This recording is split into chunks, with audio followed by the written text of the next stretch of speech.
Hello बच्चों, स्वागत है आप सबों का फिर से आपके अपने चैनल जीनियस कैंपस पर। मेरा नाम है अमित। हम लोग बात कर रहे हैं क्लास 10 मैथ। हम लोग चैप्टर नंबर 1 और चैप्टर नंबर 2 कंप्लीट कर चुके हैं। आज बारी है चैप्टर नंबर 3 का, यानी कि दो चर वाले रैखिक समीकरण के युग्म। दो चर वाले रैखिक समीकरण के युग्म के बारे में आज हम लोग बात करेंगे।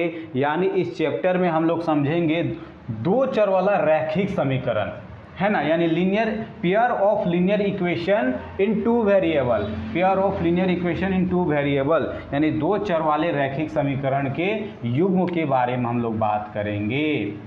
ठीक है, तो सबसे पहले हम लोग यहाँ पे समझते हैं कि हम पहले भी आपको रैखिक का मतलब बता चुके हैं क्लास 2 में। रैखिक का मतलब होता है सर वैसा समीकरण या वैसा बहुपद जिसमें चर का जो घात होता है वो क्या होता है, एक होता है। जैसे कि x + 2 या 2x + 5, इस टाइप का कुछ भी, है ना। तो इसमें जो चर है यानी एक से इसका मूडी में कुछ यानी एक है, यानी पावर एक है, तो आप इसको कह सकते हैं कि रैखिक समीकरण है। लेकिन यहाँ रैखिक बहुपद है। समीकरण कब कहलाता है, जब इक्वल में जीरो लग जाता था हम उसे समीकरण कहेंगे। इक्वल में क्या लग जाए, जीरो लग जाए तो हम उसे समीकरण कहेंगे। तो मान लीजिए कोई रैखिक समीकरण है। लेकिन यहाँ पे जो रैखिक समीकरण है तो यहाँ पे सिर्फ आप देख सकते हैं सिर्फ एक से, यानी जो चर है जो वेरिएबल है सिर्फ एक ही है, तो आप इसे कहेंगे एक चर वाला रैखिक समीकरण। क्या कहेंगे, एक चर वाला रैखिक समीकरण। तो हम लोग पहले भी देख चुके हैं जो एक चर वाला रैखिक समीकरण, रैखिक समीकरण, एक चर वाला रैखिक समीकरण क्या होता है बच्चों, इसका फॉर्म हम पहले भी बताए हैं सर। इसका फॉर्म होता है ax + b = 0। ax + b = 0 होता है एक चर वाले रैखिक समीकरण का। जैसे अगर हम इसके एग्जांपल के तौर पे बात करें तो जैसे 2x + 3 = 0, इस टाइप का कुछ भी हो गया। तो यहाँ पे जो चर है वो सिर्फ एक ही चर है, ठीक है। तो ऐसा को एक चर वाला कहते हैं। और एक चीज़ दिमाग में और खोपड़ी में बैठा लेना है कि जो एक चर वाला होगा उसके हल भी एक ही होंगे, एक होंगे। उसका हल कैगो होगा बच्चों, एक हो गया, यानी शून्यक एगो निकलेगा। शून्य कैगो निकलेगा, एगो निकलेगा, क्योंकि इसमें एक ही चर है, ठीक है। लेकिन अभी हम लोग को बात करना दो चर वाले, क्या वाले, दो चर वाले रैखिक समीकरण के बारे में। दो चर वाले रैखिक समीकरण के बारे में हम लोग को बात करना है, ठीक है। तो दो चर वाला रैखिक समीकरण क्या होगा, यानी कि चर उस पर दो होगा। जैसे कि मान लिया जाए ax है + by है + c = 0, इस तरीक़े से। यानी इसमें x भी है और y भी है। देखिए दोनों का पावर क्या है, एक एक है। तो इसको हम लोग दो चर वाले रैखिक समीकरण के नाम से जानेंगे, दो चर वाले रैखिक समीकरण के नाम से जानेंगे। जैसे अगर हम एग्जाम्पल के तौर पे बात करें तो एग्जाम्पल के तौर पे हो जाएगा, जैसे a का स्थान मान लिया 4 है, x अपना, b का स्थान पे -2 है, y अपना, c का स्थान पे 3 है। तो ये जो समीकरण वो क्या है आपका, एक चर दो चर वाला है। कै चर वाला है बच्चों, दो चर वाला है। अब खोपड़ी में और एक चीज़ घुसाना है। क्या घुसाना है सर, अगर एक चर वाला कोई समीकरण है तो उसमें आपको हल करने के लिए बस एक ही समीकरण रहेगा, अब उसी में हल करके आप उसका आंसर निकाल सकते हैं। सेकेंड क्लास में हम लोग देखे हैं, यानी चैप्टर नंबर 2 में हम लोग देखे हैं कि इसका आंसर डायरेक्ट कैसे निकलता है। x बराबर हो जाता है अचर पद, यानी कि माइनस अचर पद 3 है, अब बट्टा में x का गुणांक यानी कि 2, यानी इसका डायरेक्ट आंसर आप -3/2 निकाल लेते हैं। या हल करके भी निकाल सकते हैं। कैसे हल करके निकाल सकते हैं सर, 2x + 3 = 0 है, 2x 3 प्लस उधर जाके माइनस में, x को छोड़ दिए, 2 गुना उधर जाके भाग में, यानी 3/2 हो गया। आप ऐसे भी हल करके निकाल सकते थे, ठीक है। लेकिन समझने वाली बात यह है कि सर अगर एक चर वाला कोई रैखिक समीकरण है तो उसमें एक ही समीकरण रहेगा, अब उसी से हल करके आंसर निकाल लेंगे। लेकिन अगर कहीं पे आपको दो चर वाला समीकरण दिख गया तो आपको उसको हल करने के लिए दो समीकरण होना बहुत ही ज़्यादा जरूरी है।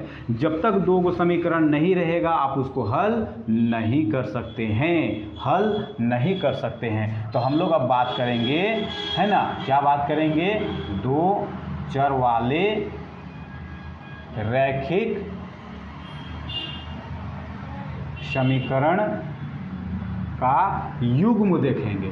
क्योंकि जब तक 2 को नहीं रहेगा तब तक आप उसको हल नहीं कर सकते हैं। तो मान लिया जाए पहला रैखिक समीकरण ax plus by plus c बराबर 0 है, तो दूसरा का भी यही मान लेते हैं ax plus by plus c बराबर 0। तो दोनों सेम कैसे होगा, इसको 1 1 1 मान लीजिए और इसको 2 2 2 मान लीजिए। ये आपके पास 2 रैखिक समीकरण है, ये आपके पास 2 रैखिक समीकरण है बुचवा लोग। भेजा में घुसा ये बात, ठीक है। तो आपके पास अब 2 रैखिक समीकरण मिल गए, 2 चर वाले रैखिक समीकरण की एक जोड़ा है, ठीक है। अब रही बात कि ऐसे समीकरण को हल करने का क्या तरीका है, ठीक है। तो आप 9 क्लास में पढ़ चुके हैं, ऐसे समीकरण का अनगिनत हल होते हैं, अनंत हल होते हैं, ठीक है।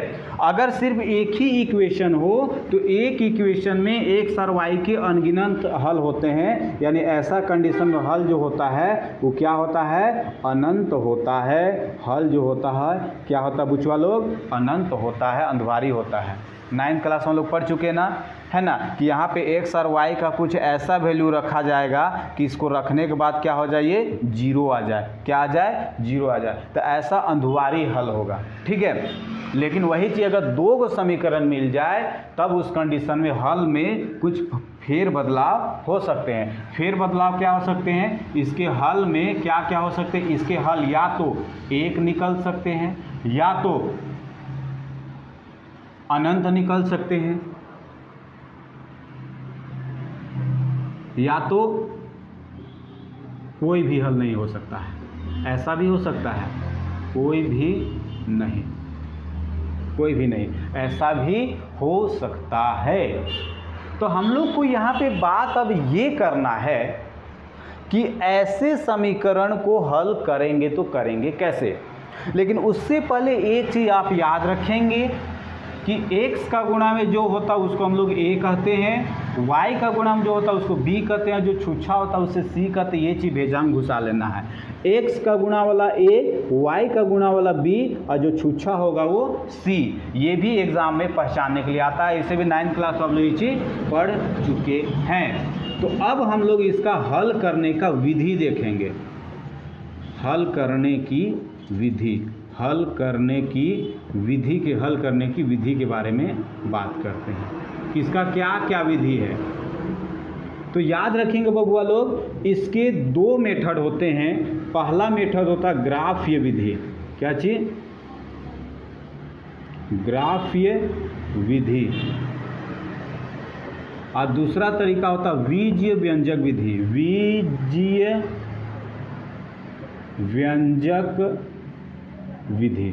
ये 2 विधि होता है, ठीक है। तो ग्राफ विधि में तो सीधा सीधी ग्राफ खींच करके आप हल निकालेंगे, लेकिन बीजीय व्यंजक विधि के 2-3 तरीके होते हैं। जैसे पहला तरीका क्या होता है, प्रतिस्थापन विधि, प्रतिस्थापन विधि, प्रतिस्थापन विधि। इंग्लिश में इसको क्या बोलते हैं, सब्स्टिट्यूशन मेथड कहते हैं, ठीक है। दूसरा हो जाता है आपका विलोपन विधि, क्या हो जाएगा बबुआ लोग, विलोपन विधि हो जाता है, विलोपन विधि हो जाता है, ठीक है, यानी एलिमिनेशन मेथड। और तीसरा हो जाता है वज्र गुणज विधि, वज्र गुणज विधि, वज्र गुणज विधि यानी क्रॉस मल्टीप्लिकेशन मेथड। ये आपके पास 3 मेथड, यानी कि अगर देखा जाए तो टोटल 4 मेथड है, ग्राफीय विधि, प्रतिस्थापन विधि, विलोपन विधि, वज्र गुणज विधि। अब इसमें से ये जो वज्र गुणज विधि अब की आपका सिलेबस से बिल्कुल ही हटा दिया, अब आपको पढ़ना ही नहीं है, इतना आसान कर दे रहा आप लोग को। अभी आप लोग का सिलेबस इतना आसान हो गया है कि हर एक चैप्टर से 1-1 2-2 एक्सरसाइज हर चैप्टर से गायब है। फिर भी अगर आप लोग नहीं पढ़ोगे तो भैया राम भरोसे, ठीक है। तो अब यहाँ पे देख लीजिए, तो ये हमारे पास 2-3 विधि है, 3-4 विधि होते हैं टोटल। इन चारों विधि को इन चारों विधि से हम लोग समीकरण को हल करना सीखेंगे। लेकिन 4 विधि में हम लोग 3 विधि की बात करेंगे, क्योंकि वज्र गुणज विधि तो हटा दिया है। तो पहला हो गया ग्राफीय विधि यानी ग्राफिकल मेथड, फिर प्रतिस्थापन विधि, विलोपन विधि, वज्र गुणज। वज्र को हटाइए यानी कि ग्राफ, प्रतिस्थापन, विलोपन, ये हमारे पास 3 विधि हैं। तो अभी हम लोग सबसे पहले ग्राफ विधि से हम लोग हल करना सीखेंगे। तो ग्राफ खींचना तो आप लोग 9th क्लास में सीखे कि नहीं सीखे बबुआ लोग? बिल्कुल सीखें। तो चलिए इसको जल्दी से स्क्रीनशॉट लीजिए, ठीक है।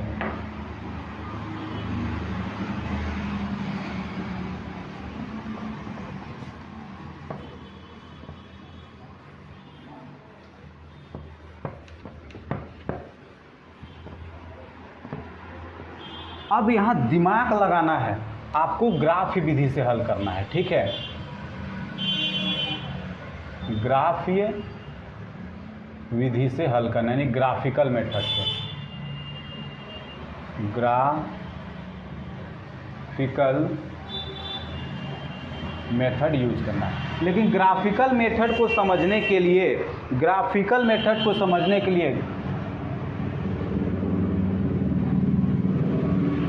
ऐसे लिखा है ग्राफिकल मेथड को समझने के लिए आपको क्या करना होगा बच्चों? ग्राफिकल मेथड को समझने के लिए कुछ चीज़ों को जानना जरूरी है, जैसे कभी अभी हम लोग देखें कि कुछ सम चीज़ें जानना जरूरी, जैसे कि मान लीजिए हमारे पास दो समीकरण हैं, a1x plus b1y plus c1 is equal to 0 और दूसरा है a2x plus b2y plus c2 is equal to 0 है ना। तो हम लोग हल करेंगे तब ना बता पाएंगे कि किसी का आंसर क्या आ रहा है, 1 आएगा कि 2 आएगा कि 3 आएगा। बिना हल किए आप कैसे बताओगे? लेकिन हमारे पास एक तरीका है जिसके द्वारा आप डायरेक्ट बता सकते हो कि उसका आंसर क्या आएगा, 1 आएगा कि 2 आएगा कि अनंत आएगा, कैसा आएगा, ये आप आराम से बता सकते हो। तो उसके लिए तरीका क्या है, देखिए समझिए। सबसे पहला आप क्या करेंगे, a1/a2 निकालेंगे, ठीक है। फिर b1/b2 निकालेंगे और c1/c2 निकालेंगे। इन केस अगर a1/a2, b1/b2 और c1/c2 तीनों का तीनों बराबर आ गया, समझिए, तीनों का तीनों अगर बराबर आ गया है ना, तो इसका मतलब ये है सर कि वो जो दो समीकरण होंगे वो क्या होंगे, दोनों समपाती होंगे। अब बात को समझिए सर, चूंकि रैखिक समीकरण है ना, और रैखिक समीकरण का ग्राफ कैसा होता है, हम बताएं ना सेकेंड चैप्टर में सर, रैखिक समीकरण का ग्राफ एक सीधी रेखा होती है। अब अगर यहाँ पे दो समीकरण, तो जाहिर बात है दो रेखा को ग्राफ में मिलेगा, पहला समीकरण का कुछ रेखा होगा, दूसरा समीकरण का कोई और रेखा होगा, ठीक है। मेरी बात समझ में आ रही कि ना रही है? ये दोनों समीकरण है, तो दो समीकरण के दो रेखा आपको ग्राफ में देखने को मिलेंगे। अब ग्राफ खींचने के बाद वो रेखाएं कैसी मिलेंगी, इसको आप पहले ही जान सकते हो ये चीज़ करके। अगर a1/a2, b1/b2, c1/c2 अगर निकालते, तीनों का वैल्यू क्या आ जाए, बराबर आ जाए, तीनों का तीनों क्या आ जाए, बराबर आ जाए, तो आप बोलेंगे कि वो रेखा क्या है, समपाती है। समपाती है रेखा क्या है बच्चों, समपाती है, समपाती होंगे रेखाएं समपाती। समपाती मतलब होता है एक दूसरे के ऊपर तेंगरा तेंगरी, समपाती मतलब एक दूसरे के ऊपर तेंगरा तेंगरी। जैसे अगर मान लिया जाए ये लाइन ऐसे है और उसी के ऊपर ये दूसरा लाइन आ जाएगा, इसको समपाती कहा जाता है, ठीक है। क्या कहा जाता है, समपाती। और अगर समपाती है तो इसका मतलब ये है इसके अनंत हल होंगे, अनेक हल होंगे, समझ में आएगा ना, इनफाइनाइट हल होंगे। और इसी को हम लोग दूसरे शब्दों में संगत भी कहते हैं। क्या कहते हैं, संगत के नाम से भी जानते हैं। यानी इसका लाइन कैसा होगा, मान लिया जाए पहला लाइन ग्राफ का खिंचाया तो दूसरा लाइन भी इसी में आएगा। मान लिया जाए AB है तो दूसरा PQ है, तो AB और PQ दोनों एक दूसरे के ऊपर होंगे। देखिए बच्चों, कभी भी जैसे हम लोग अभी 2.1 में देखे थे ना, अगर ग्राफ है और वो ग्राफ एक्स एक्सिस को जय बार टच करेगा वही उसका आंसर होता है। यानी कि दो लाइन एक दूसरे के जहाँ पे काटते हैं ना बच्चों, जैसे ये एक लाइन है और ये एक लाइन है, एक दूसरे को जितना बिंदु में काटेंगे ना उसका उतना ही आंसर निकलता है। अगर एक बिंदु में काटेंगे तो एक बार आंसर निकलेगा, ठीक है। लेकिन यहाँ पे क्या हो रहा है कि यहाँ तो हर जगह काट रहा है, ये जगह अनंत बिंदु पे काट रहा है, इसलिए इसका आंसर अनंत होंगे। दूसरा क्या हो जाएगा, अगर मान लीजिए A1 और A2 निकाले और वो बराबर नहीं है B1 और B2 के, अगर बराबर नहीं है तो इसका मतलब रेखा क्या करेंगे, प्रतिच्छेद करेंगे, प्रतिच्छेद। यानी इंटरसेक्ट करता हुआ लाइन आपको मिलेगा। क्या करेगा? इंटरसेक्ट करता हुआ लाइन मिलेगा। और जिसका प्रतिच्छेद करेगा उसका मतलब है केवल एक हल होंगे, केवल एक हल। तो इसको भी आप संगत ही कहेंगे। देखिए जिसका आंसर निकलता है उसे संगत। देखिए इसमें भी आंसर निकल रहा है, इसमें भारी आंसर निकल रहा है, और इसमें भी आंसर निकल रहा है, इसमें एक एक आंसर निकल रहा है ना। तो इसका ग्राफ में आपको कैसा देखने को मिलेगा? जैसे एक लाइन ऐसे है तो एक लाइन ऐसे, इस तरीके से एक दूसरे को इंटरसेक्ट यानी क्रॉस करेगा एक बिंदु पे। तो एक बिंदु पे प्रतिच्छेद किया मतलब उसका एक आंसर निकलेगा। ठीक है। अब तीसरा एक कंडीशन हो जाएगा कि अगर मान लीजिए A1 और A2 निकाले, वो बराबर है B1 और B2 के, लेकिन C1 और C2 के बराबर नहीं है, C1 और C2 के बराबर नहीं है, तो ऐसा कंडीशन में वो समांतर रेखाएं होंगे। क्या होंगे? समांतर रेखाएं होंगे। यानी जो ग्राफ खिंचाएगा वो समांतर खिंचाएगा। समांतर करने में तो जैसे एक ऐसे खिंचाया तो एक उसी के समांतर में एक खिंचाएगा। अब समांतर रहती है, एक दूसरे को काट नहीं रहा है, और काटेगा नहीं, अगर प्रतिच्छेद ही नहीं करेगा तो कोई आंसर नहीं। तो यहाँ पे आप लिखेंगे कोई हल नहीं। क्या चीज़? कोई हल नहीं। और हल नहीं निकलेगा तो इसको आप असंगत के नाम से भी जानते हैं, असंगत। तो संगत कौन कौन हो गया? जहां से आंसर निकलेंगे यानी कि संपाती और प्रतिच्छेद। असंगत कौन हो गया? जहां से आंसर नहीं निकलेगा यानी कि समांतर रेखा, क्योंकि एक दूसरे को काटेंगे ही नहीं तो आंसर कहां से निकलेगा बबुआ? चलिए जल्दी से इसका स्क्रीनशॉट लीजिए। चलिए बहुत अच्छा। अब हम लोग ग्राफिकल मेथड से हल करना सीखेंगे। अब हम लोग ग्राफिकल मेथड से हल करना सीखेंगे। तो हमारा जो पहला एक्सरसाइज है 3.1 वहाँ ग्राफिकल मेथड से हल करना है, और 3.2 में उधर जाने के बाद फिर आपको प्रतिस्थापन, उसका 3.3 में विलोपन, ऐसे अलग अलग एक्सरसाइज में मिलेंगे। तो अब हमारा शुरू करते हैं 3.1 एक्सरसाइज का पहला नंबर सवाल। 3.1 एक्सरसाइज का पहला नंबर सवाल। तो सवाल हमारा क्या है बुझू? कहता निम्नलिखित निम्न संख्याओं में रैखिक समीकरण के युग्म बनाइए और उनको ग्राफ विधि से हल कीजिए, है ना। यानी कि आपके पास सवाल है लेकिन समीकरण दिया हुआ नहीं है, तो आपको पहले इस सवाल का समीकरण बनाना है, उसके बाद फिर उसको आपको ग्राफ विधि से हल करके बताना है कि उसका आंसर क्या आएगा। सवाल कहता कि कक्षा 10 के 10 विद्यार्थियों ने एक गणित की पहली प्रतियोगिता में भाग लिया। यदि लड़कियों की संख्या लड़कों की संख्या से 4 अधिक है तो भाग लिए लड़कों और लड़कियों की संख्या ज्ञात कीजिए। देखिए क्वेश्चन लंबा चौड़ा दिख रहा है लेकिन डरने वाली बात बिल्कुल भी नहीं है बच्चों। कहता है कि गणित का कोई प्रतियोगिता यानी कि आपके स्कूल में कोई कंपटीशन हुआ, ठीक है। अब उस कंपटीशन में क्या हुआ, लड़का और लड़की दोनों भाग लिए हैं, लड़का और लड़की दोनों भाग लिए। तो आपसे पूछ रहा कि कै गो लड़का भाग लिए, कै गो लड़की भाग लिए। तो उसका कुछ एक क्लू दिया हुआ है कि टोटल 10 गो बच्चा भाग लिए हैं, उसमें से जो लड़की है वो लड़का लोग से 4 अधिक है, यानी जो भी लड़की है लड़का लोग से क्या है 4 अधिक है। तो चलिए हम लोग हल करते हैं। तो सबसे पहले मान लेंगे, माना लड़कियों की संख्या, लड़कियों की संख्या, लड़कियों की संख्या को x मान लेते हैं और लड़कों की संख्या को y मान लेते हैं। क्या दिक्कत है? कोई दिक्कत वाली बात ही नहीं है। लड़कियों की संख्या को x मान लेते हैं और लड़कों की संख्या को y मान लेते हैं, ठीक है। तो प्रश्न से क्या कर रहा, अकॉर्डिंग टू क्वेश्चन, यानी प्रश्न के अनुसार। प्रश्न के अनुसार क्या है सर? प्रश्न के अनुसार हमारा ये कह रहा है कि टोटल 10 बच्चा, यानी कि लड़की और लड़का दोनों मिला के टोटल 10 है। इसको मोहब्बत से समीकरण 1 मान लीजिए। और उसके बाद और क्या है? और है ना सर, और क्या है? और कहता है कि जो लड़कियों की संख्या, यानी लड़कियों की जो संख्या, यानी कि जो x है वो क्या है, लड़का लोग से 4 अधिक है, यानी लड़का लोग से 4 अधिक है। तो लड़का अगर y है तो उसमें 4 जोड़ेंगे, यानी जो लड़की लोग है लड़का से 4 अधिक है। तो यहाँ पे x को छोड़ देंगे, y प्लस में इधर आके माइनस में, ये समीकरण 2 निकल गया। तो सबसे पहले कह रहा था समीकरण के युग्म बनाइए, भैया हम समीकरण के युग्म बना दिए।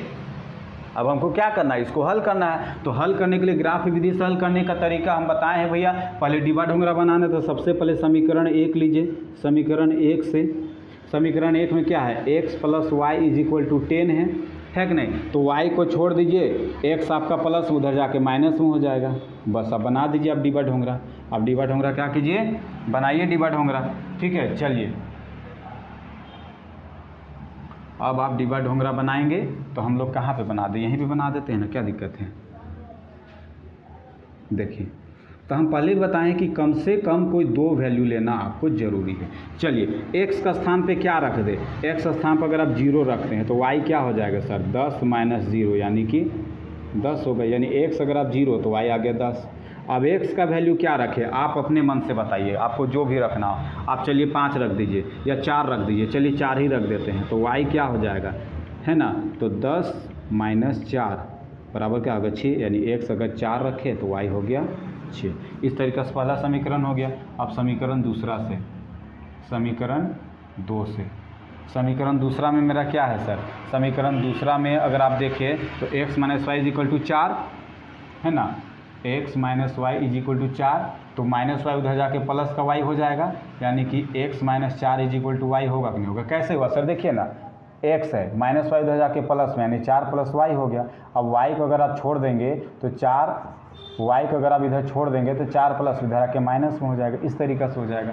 यानी आप लिख सकते हैं कि y = x - 4 आ गया, y = x - 4 आ गया। फिर आप डिब्बा बनाइए, यहाँ पे डब्बा बना दिए, या तो चलिए ऊपर ही बना दिए, कोई दिक्कत वाली बात नहीं है। कम से कम कोई 2 वैल्यू चाहिए आपको। चलिए x का वैल्यू क्या रखे, बोलिए। x का वैल्यू x = 0। चलिए 0 लेने पर, 0 लेने पर यहाँ पे भी आप लिख सकते हैं x = 0 लेने पर, है ना। तो क्या हो जाएगा, y आपका क्या हो जाएगा, x के स्थान पे 0 - 4 यानी कि -4 आ गया। यानी अगर आप x 0 लेते हैं तो y आपका -4 आ गया। अब x बराबर क्या ले ले, बोलिए सर। x बराबर आप ले लीजिए, चलिए 3 ले लीजिए, क्या दिक्कत है, ले लीजिए, जो मर्जी सो लीजिए। तो y क्या हो जाएगा, x का में 3 लेंगे तो 3 - 4 यानी कि -1 आ गया। तो अगर आप x 3 लेते हैं तो ये हो गया -1। बस पॉइंट मिल गया। अब ग्राफ खींचेंगे, तो ग्राफ खींचने के लिए हम लोग क्या करेंगे, ऐसे लाइन खींचेंगे बच्चों। ठीक है, तो अगर आप देख सकते हैं तो x का मैक्सिमम 4 है प्लस में, तो 1 2 3 4 और यहाँ x 3 तक है। ठीक है, इधर x हो गया, x डैश हो गया, y हो गया, y डैश हो गया। अब यहाँ पे y मैक्सिमम कितना 10 तक है, तो y तो बहुत बड़ा है भैया, तो y को तो लंबा ले जाना होगा। ले जाइए, क्या दिक्कत है, y डैश तक 1 2 3 4 5 6 7 8 9 10 हो गया। क्या हो गया, 10 हो गया। ठीक है, चलिए अब माइनस में y है क्या, y माइनस में है ना सर, -1 -2 -3 -4, और x माइनस में है क्या, नहीं है सर, लेकिन फिर भी हम लिख देते हैं -1 -2। चलिए अब देखिए पहला समीकरण, पहला में x आपका 0 है तो y कितना 10, x 0 तो y 10 आपका यहाँ पे आ गया, यानी हो गया आपका 0 10 हो गया। अब दूसरा है, अगर x 4 है तो y 6 है। अब x का +4 है, y भी प्लस में है, तो x का +4 इधर है, y का +6 इधर है। यानी आप ऐसे ऐसे ऐसे ऐसे जाएंगे और ऐसे ऐसे ऐसे आएंगे, तो सर आपका यहाँ पे कट गया, क्या हो गया, कट गया। तो यह वाला आपका क्या हो गया, 4 6 हो गया।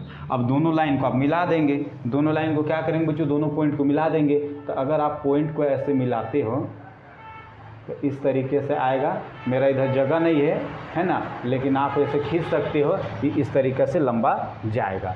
ठीक है, अब दूसरा समीकरण का, तो ये समीकरण 1 का है, तो आप यहाँ पे समीकरण का नाम लिख सकते हैं। ये आपका है x + y = 10 का है, x + y = 10 का है। अब दूसरा में x अगर 0 है तो y कितना है, -4 है। तो x अगर 0 है तो y आपका -4 है भैया, y भी नेगेटिव में है, तो यहाँ पे आपका -3, यहाँ पे आपका -4।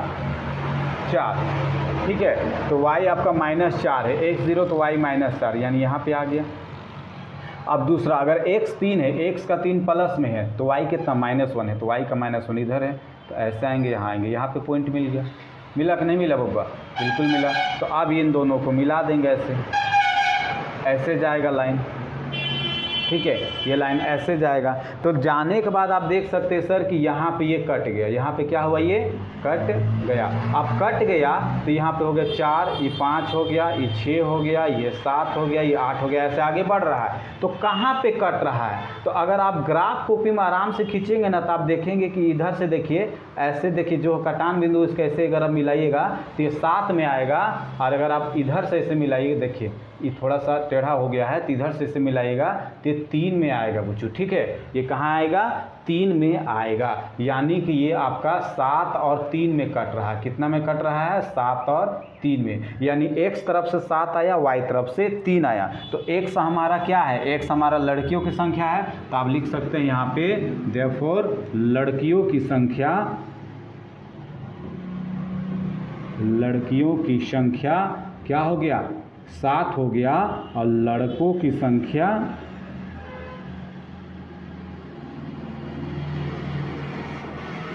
लड़कों की संख्या 3 हो गया। तो इस तरीक़ा से ग्राफिकल मेथड से हल किया जाता है। जल्दी से इसका स्क्रीनशॉट लीजिए।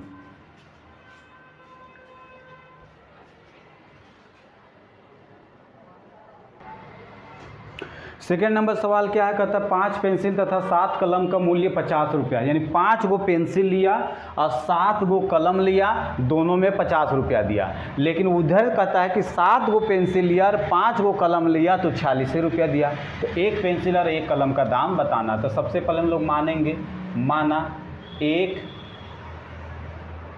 पेंसिल का दाम, एक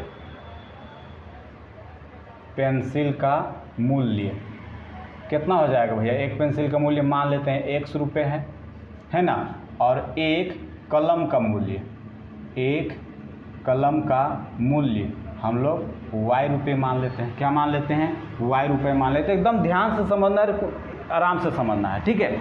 अब समझिए, अगर एक पेंसिल का दाम 100 रुपया है तो 5 पेंसिल का दाम कितना होगा अकॉर्डिंग टू क्वेश्चन? अब देखिए प्रश्न क्या कह रहा है। अगर एक पेंसिल का दाम 100 रुपया है तो 5 पेंसिल के दाम 5 1 100 रखने होगा। ये भैया सिंपल सी बात है, अगर एक वो पेंसिल का दाम 5 रुपया है और आप दुकान से 5 गो पेंसिल खरीद कर आए तो दुकानदार को कै रुपया दीजिएगा?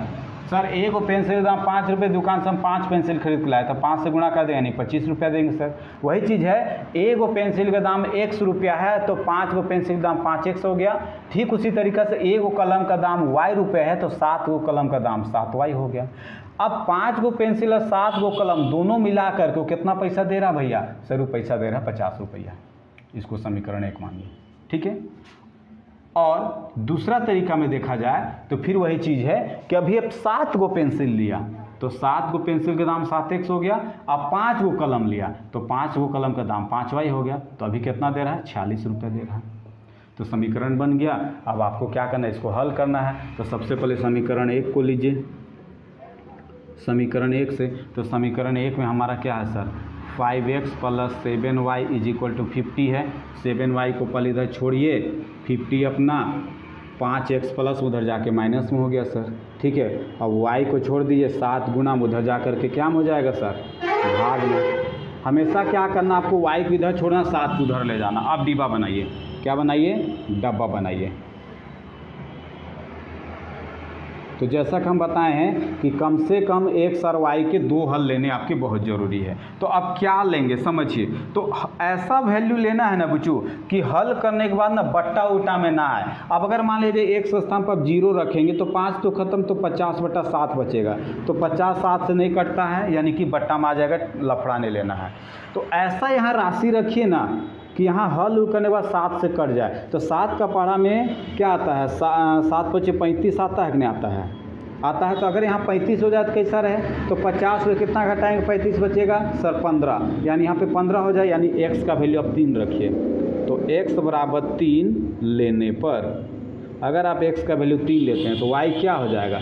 y हो जाएगा 50 - 5 गुना 3 बट्टा में 7। ओवरऑल इसको जब सोल्व करेंगे तो 5 15, 15 में 50 गया, 35 बट्टा 7 यानी कि क्या आएगा, 7 बचे 35, 5 आएगा। या तो हल करके हम दिखा देते हैं बच्चों, 50 माइनस 5 15 बट्टा में 7 है कि नहीं। तो y बराबर क्या आ गया सर, 35 बट्टा 7 यानी कि 5 आ गया।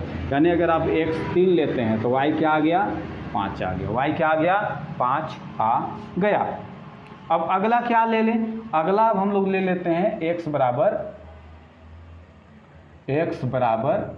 क्या ले,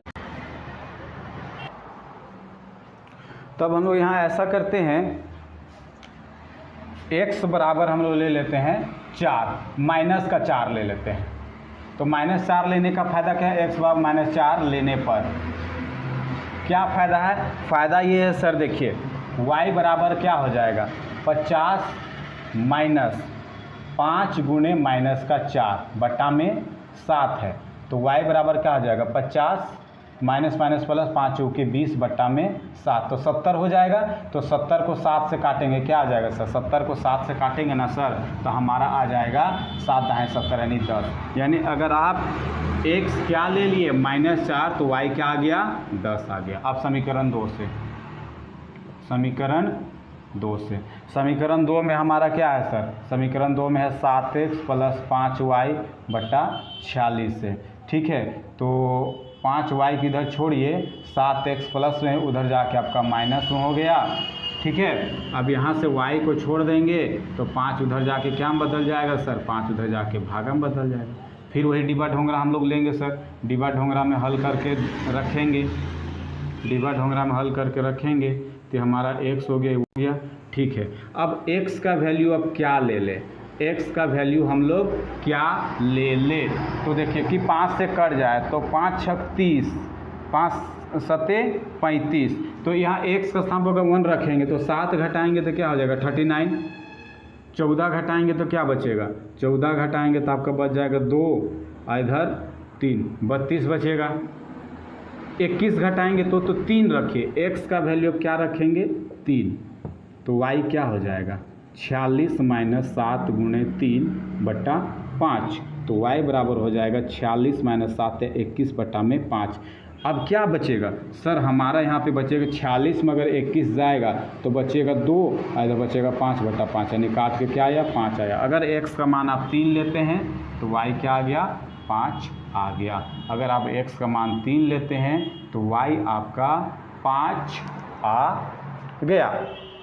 तो हम लोग क्या करते हैं, अब x का स्थान पे 8 रख देते हैं, x का स्थान पे क्या रख देंगे बच्चों 8 रख देंगे। अगर x का स्थान पे 8 ले लेते हैं तो y बराबर क्या हो जाता है, y बराबर आपका हो जाएगा 46 माइनस 7 गुने 8, 7 8 56 हो जाता है ना बच्चों। अब बट्टा में क्या हो जाएगा, बट्टा में तो 5 ही है। अब अगर आप इसको हल करते हैं, तो क्या हो जाएगा 46 माइनस 56 बट्टा में 5, तो 46 में 56 गया -10 बट्टा 5 यानी कि -2, यानी अगर आप x 8 ले लेते हैं तो y क्या आ गया -2 आ गया। तो यहाँ तक जल्दी से स्क्रीनशॉट लीजिए ताकि इसको मिटा करके हम इसी में ग्राफ खींच सके। तो चलिए इधर को मिटा करके हम यहाँ पे ग्राफ खींचते हैं, ठीक है। चलिए यही जगह को मिटा देते हैं, चलिए ठीक इसी को मिटा देते हैं।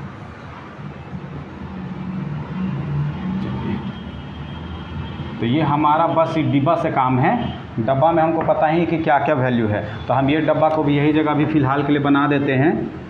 जगह की कमी की वजह से हमारे पास x और ये y है, x हो गया 3 तो y 5 और x हो गया 8 तो y हो गया -2। अब चलिए एकदम बनाते हैं अच्छे से सुंदर से ग्राफ, ध्यान से देखिए।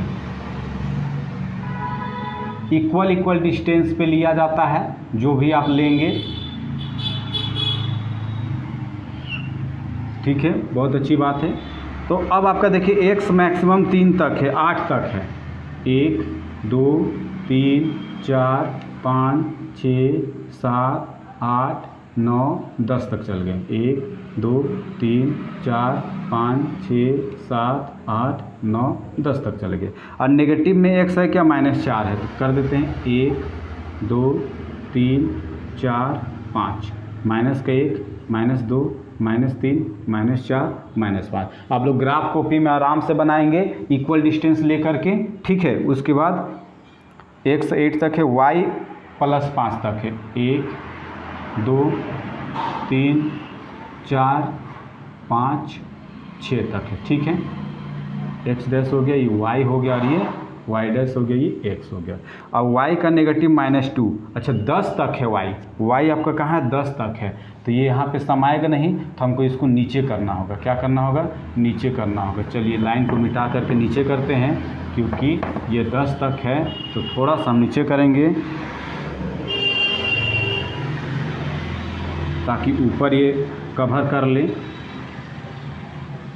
ठीक है। 1 2 3 4 5 6 7 8 9 और ये हो गया 10। अब इधर हो गया -1 -2 -3 -1 -2 -3 -4 है ना। यहाँ हो गया 1 2 3 4 5 6 7 8 9 इस तरीक़ा से ये बढ़ते जा रहा है, ठीक है। अब चलिए हम लोग ग्राफ खींचते हैं। देखिए पहला समीकरण में x अगर 3 है y 5 है, x 3 है तो y क्या है 5 है, दोनों प्लस में, तो x का +3 इधर होता है और y का 5 ऊपर होता है। तो 3 से हम ऐसे जाएंगे और 5 से ऐसे आएंगे, सर यहाँ पे कट गया तो ये वाला आपका पॉइंट हो गया 3 5, ठीक है। दूसरा अगर x आपका -4 है, x अगर आपका -4 है तो y क्या है 10 है, तो -4 से हम 10 की ओर भागेंगे, -4 से हम 10 की ओर भागेंगे, हमारा ये पॉइंट कट रहा है, ये हो गया, ये हो गया आपका -4 और 10 हो गया, और ये वाला आपका क्या हो गया बच्चों, ये आपका हो गया 3 और 5। अब यही दोनों पॉइंट को आपको मिला देना है, एकदम सुंदर से मिलाइएगा बबुआ लोग। देखिए मेरा थोड़ा सा गड़बड़ा गया, आपको सुंदर से मिलाना है एकदम, चलिए फिर गड़बड़, कोई बात नहीं, आप लोग समझ गए ना। यहाँ पे इस टाइप का मिलाना है बच्चों, ठीक है। ये आपको ऐसे आगे जाएगा, ये आपका ऐसे आगे जाएगा, ठीक है। ये पहला समीकरण का लाइन हो गया। अब दूसरा समीकरण का अगर हम देखें,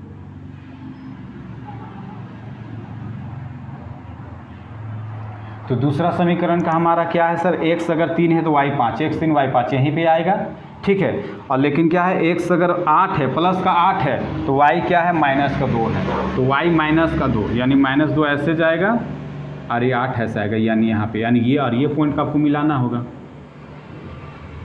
देखिए ये और ये पॉइंट मिला दिए ना, ठीक है। तो ये हो गया आपका दूसरा समीकरण। तो पहला समीकरण आपका क्या था सर, पहला समीकरण है हमारा 5x + 7y = 50 था, और दूसरा समीकरण आपका क्या था 7x + 5y। तो यहाँ पे आप लिख दीजिए, आप लिख दीजिएगा तो ज़्यादा अच्छा रहेगा, आप पहचान में आ जाएगा। तो 7x + 5y = 46 है, ठीक है। अब दोनों कहाँ पे कटे सर, दोनों यहाँ पे कटे, तो कितना में, तो x आपका 3 में और y 5 में, x आपका 3 में और y 5 में, दोनों बिंदु एक दूसरे को काट रहे हैं। तो हम लिखेंगे अतः x मेरा क्या है सर, x मेरा पेंसिल है, तो पेंसिल का मूल्य, पेंसिल का मूल्य कितना हो गया, 3 रुपये हो गया। और कलम का मूल्य,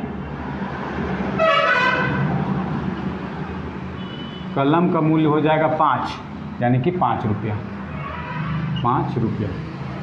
तो ये हो गया आपका ग्राफिकल विधि से हल। तो एक चीज़ याद रखना है, आपका एग्ज़ाम में ग्राफिकल मेथड आता है 5 मार्क्स का, ठीक है। तो इसको आपको अच्छे से करना है। तो हम लोग, चूँकि वीडियो लंबा हो रहा है, तो हम लोग फिर नेक्स्ट वीडियो में बाकी क्वेश्चन को करेंगे। तब तक पढ़ते रहिए और रिवाइज करते रहिए।